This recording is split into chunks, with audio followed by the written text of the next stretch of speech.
next Wednesday, okay? Doug, if you have the time, I'd like you to meet the staff. Well, I'd like to see the whole clinic if you've got the time. All right, Dave, come here. This is Doug Hughes. He's an up-and-coming lawyer. This is Dave Phillips. Hi, very nice to meet you. Same here. You practice here in Kingsley? Yes, I do. Doug and I used to share a floor together in the old Hollister building before it burned down. Oh, yeah, I remember. The insurance money. That's right. This clinic was born out of the ashes of that fire. Is that right? Yeah. So was my old cutlass. And this here is Lucille, Doug Hughes, Lucille Figgins. Hi. Listen, I'm going to give Doug a quick tour of the place. Can you spare me for about 10 minutes or so? Sure. No problem. Don't go in exam room 2, though, okay? All right, come on this way. Oh. Nice guy, huh? Yeah, seems to be. That's your next patient, and room 2's ready. Thank you. Right this way. Okay. Miss Simpson, I called Babs at her office, so she knows about the appointment, and I'm certain she'll be here in a minute or two. And as we said before, she works downtown as a legal secretary for Harold Webster. Well, it's getting close to rush hour, I understand. If you like, you can take me to see Eric and show me his room. Sure, all right, that'll be okay. Here she is. Oh, I'm late. I'm sorry. Am I too late? Oh. I guess not, huh?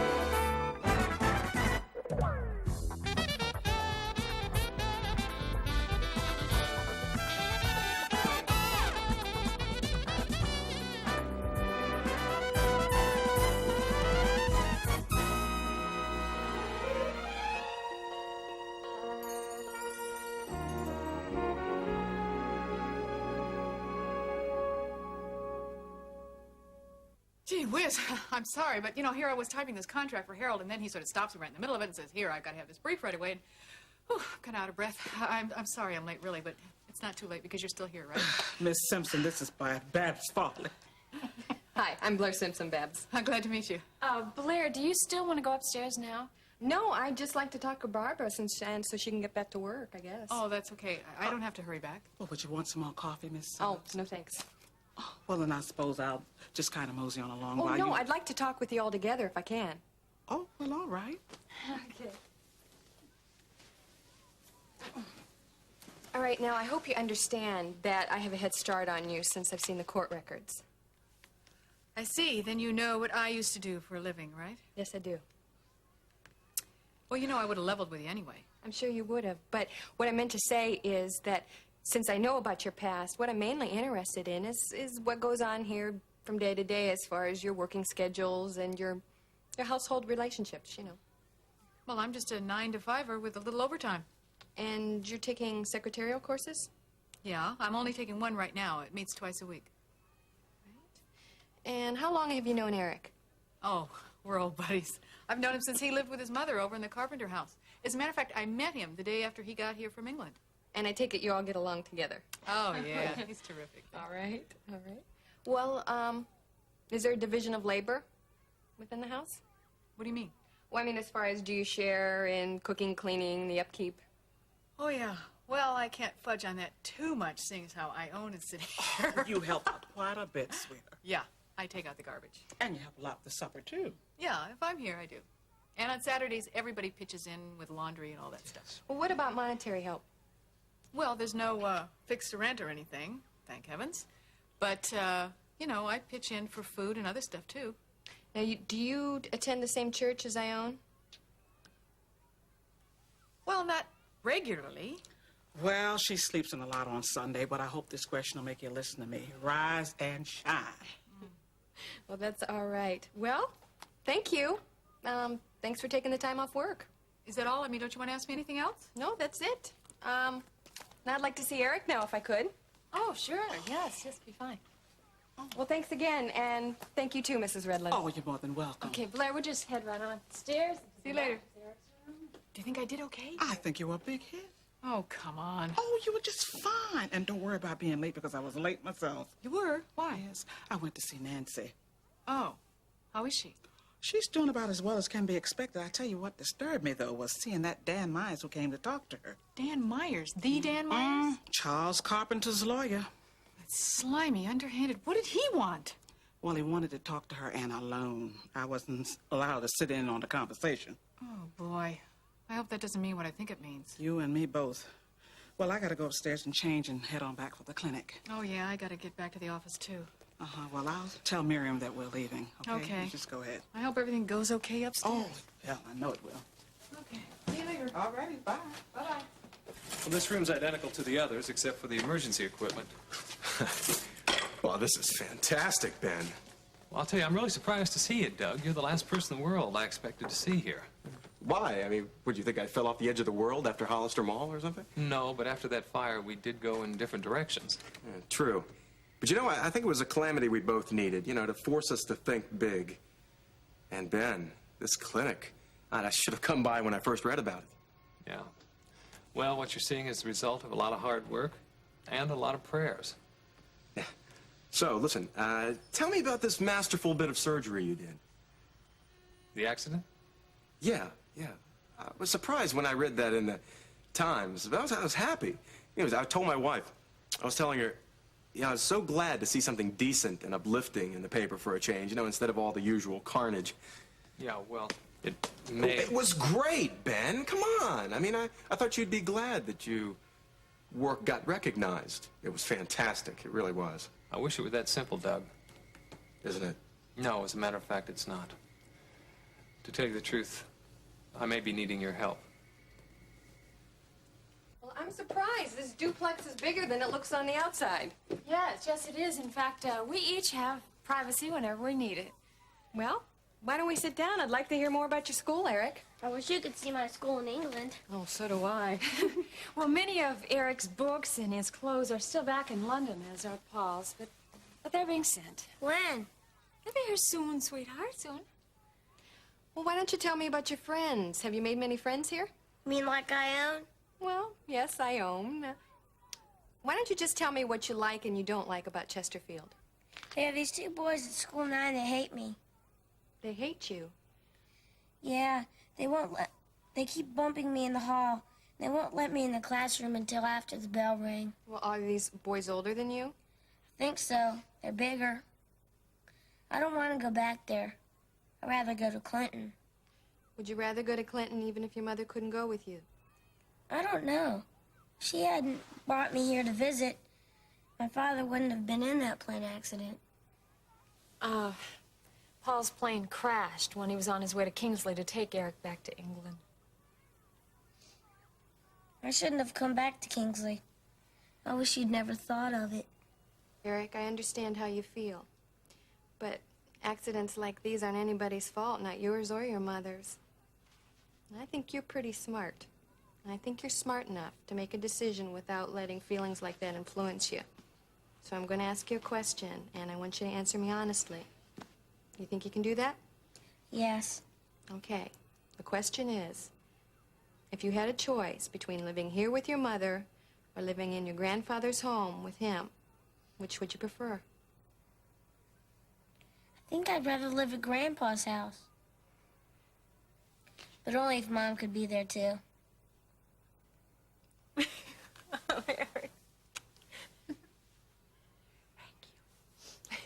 Now, I'm not going to stay but a minute. I just wanted to see how you were. Oh, I'm just fine, Mama. Just pray that this baby's born soon. Oh, honey, you already are, aren't you? Oh, now that's the understatement of the year. So what have you been up to? Oh, well, I just stayed home this morning from the clinic just so I could be there when the social worker got there. And before that, I stopped by the hospital to see Nancy. Well, is she all right? Well, just a little frustrated having to communicate by writing, you know, but other than that, she's doing fine. Oh, good. Well, how'd your meeting go with the social worker? Oh, I think it went pretty well. She's a nice enough person. And, of course, that put Miriam's mind at ease. But before I left, she hadn't interviewed Eric yet, but I think she's the kind of person that will evaluate the situation kind of carefully. At least I hope so. Oh, me too. I tell you what. Yes. Why don't you stay and have a quick lunch with us? Jean will be home any minute. Well, now, I can't stay for lunch, but I will stay to say hello if he'll hurry up. Well, now, Jean didn't get home till late last night after the wedding. Wedding? Oh, Kate Phillips and Lee Carruthers. Now, that was a sudden thing. Mm-hmm. You know, something isn't right there, Mama. There's something going on behind the scenes. Well, what do you mean? Well, as you said, it was sudden. I mean, even though they managed to do it upright, even without the usual time to plan. Well, were there many people at the wedding? No. Jean said it was a nice, intimate affair. Oh, well, tell me, was Kate happy? Now, that's just it. Jean said Kate was radiant until the reception. Well, what happened? Well, something happened, that's for sure. Jean and Stacy seemed to feel it had something to do with one of Lee's campaign workers, an Andre or somebody. Well, anyway, Lee and Kate left after the wedding and didn't even show up for the reception. You mean they didn't even greet their guests? No, they just disappeared. And Lee's campaign manager tried to make excuses for it all, but Jean says it's just a cover-up. A cover-up? For what, Carla? Now, that's what Jean wants to know.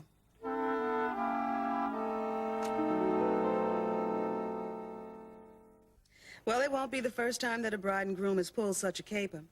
But Stacy told Jean that her mother would never leave without telling someone where she was going, unless there was something very wrong. You know something, I just cannot understand Lee Carruthers acting like that while he's running for a seat in the Congress. Well, you finally decided to come home, beginning to wonder. Yes, Ma. Hope you plan on joining us for lunch. Oh, no, sweetheart, I can't stay. I've got to get on to the clinic. But now that I've said my hellos, I'll say my goodbyes. Oh, don't go, Mama. Oh, sweetheart, now you take care of yourself. And you take care of her. Well, I've been trying to, but you know how she's an independent little rascal. Oh. Bye, Mama. Goodbye, sweetheart. See you, Ma. All right, love. Well, little girl, what is for lunch? And you get up out of that chair, get over here and sit down by me so we can be close. Okay, well, what's for lunch? Now, you have your choice of tuna fish, fruit salad, or both. And what are you gonna have? Well, right now, I'm not going to have anything. Are you all right? I'm fine. I'm just not very hungry. Doesn't sound very convincing to me, lady. Well, it's nothing. I just had a few twinges this morning. What do you mean, twinges? Oh, just a little cramping, Jean. It wasn't labor. I mean, if it was, I'd say so. No, I tell you what I'm gonna do. I'm calling my governor right now and tell him I'm gonna Honest, take the rest of the Jane? afternoon off. These things come and go for weeks. They did with Jimmy. Yeah, but Jimmy came on schedule, too. He was late. No, Carl, I think I should call McGovern. Oh, come on. You just sit right down here. The only thing that I need is a little tender, loving care. Some TLC. Yeah. Well, right now, TLC is getting somebody to stay home with you. Mama would love to do that. Not even me? Oh, you, my love, you have many things to do. And I will manage until I can't manage, and then I will call you. But right now, I am absolutely, positively fine.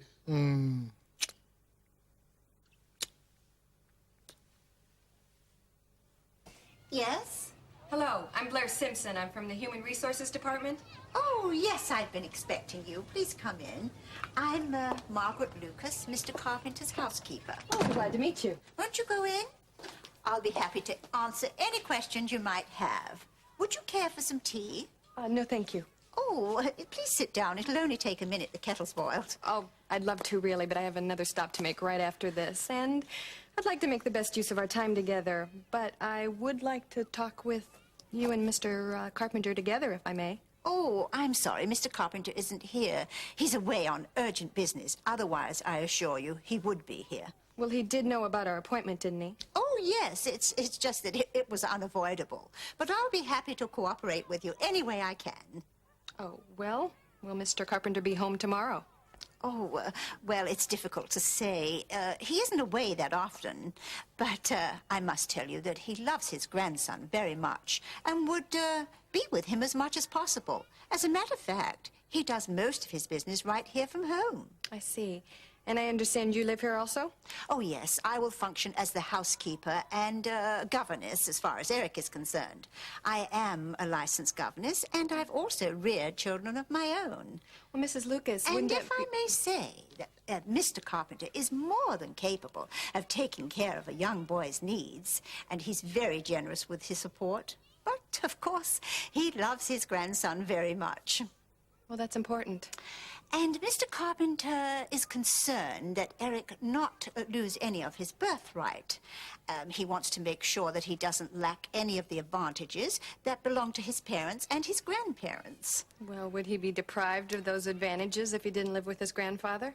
Oh, no, I didn't mean that. It's just that the influence that a guardian can have is just as important as the material welfare. And Mr. Carpenter simply adores his grandson. I've never known such devotion. Well, it seems like you're certainly devoted to both of them. Well. I still have to interview Mr. Carpenter, though, for my report. Oh, yes, of course, I understand. Would you like to show me the rest of the house? Oh, yes, of course. We do most of our living downstairs, but I have a beautiful kitchen. Would you like to see it?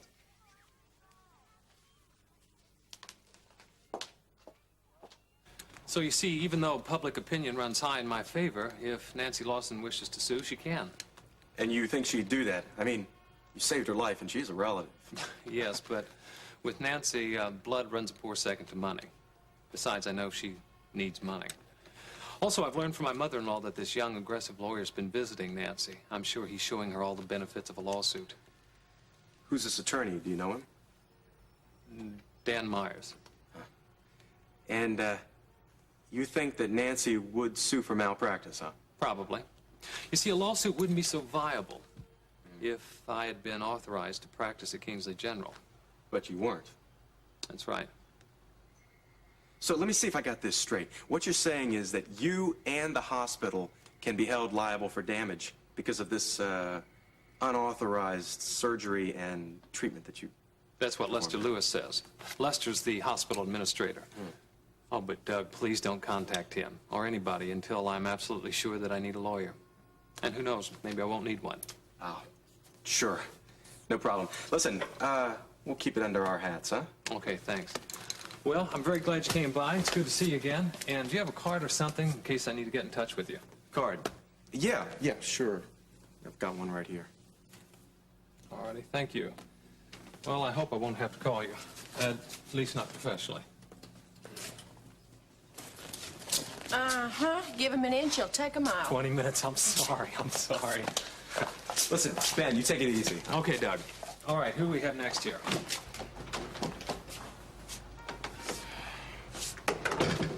Dan Myers, I hope you realize what this return favor just cost me. That is a lovely kitchen, Mrs. Lucas. Yes, and I use it to the full advantage. I'm a firm believer in well-balanced meals. Well, shall we go upstairs? Oh, well, the upstairs isn't half as impressive as downstairs. It's only bedrooms.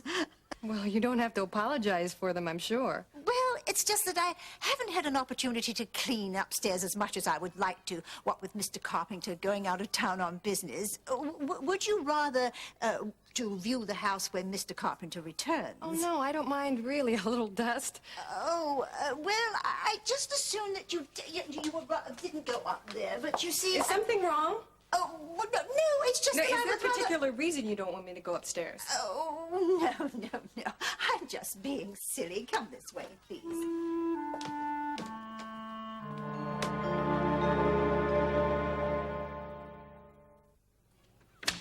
This is the room you'll be most interested in. Eric's room. Yes, and you can see we've left all the furnishings just the way they were. As a matter of fact, I think there are still a few things of Eric's in his chest of drawers. Yes, there is. And this is obviously the video equipment that I've heard so much about. Oh, yes, and Eric is an absolute wizard at using it. You know, he's a very bright boy, and this has proven to be the perfect outlet for him. Mrs. Lucas, where exactly is Mr. Carpenter? I told you he's away on business. Yes, but where is he? If I knew, I would tell you. Mr. Carpenter's business interests are very extensive, and it involves a lot of stops along the way. Well, doesn't he call you? Wouldn't he want you to know where he was in case something happened? No, Yes, of course he would. But I don't like to press Mr. Carpenter for particulars. Well, I must tell you, I find that strange. Now, Mr. Carpenter's disappearance has caused a great deal of attention and even some suspicion. Now, it's my job to find out the truth and report it. Now, with all due respect, Mrs. Lucas, I think you do know where Charles Carpenter is, and I think you better tell me if you expect him to have fair consideration as far as being Eric's guardian. There's no point in me discussing this with you further. If you have any more questions, please address yourself to Mr. Carpenter when he returns.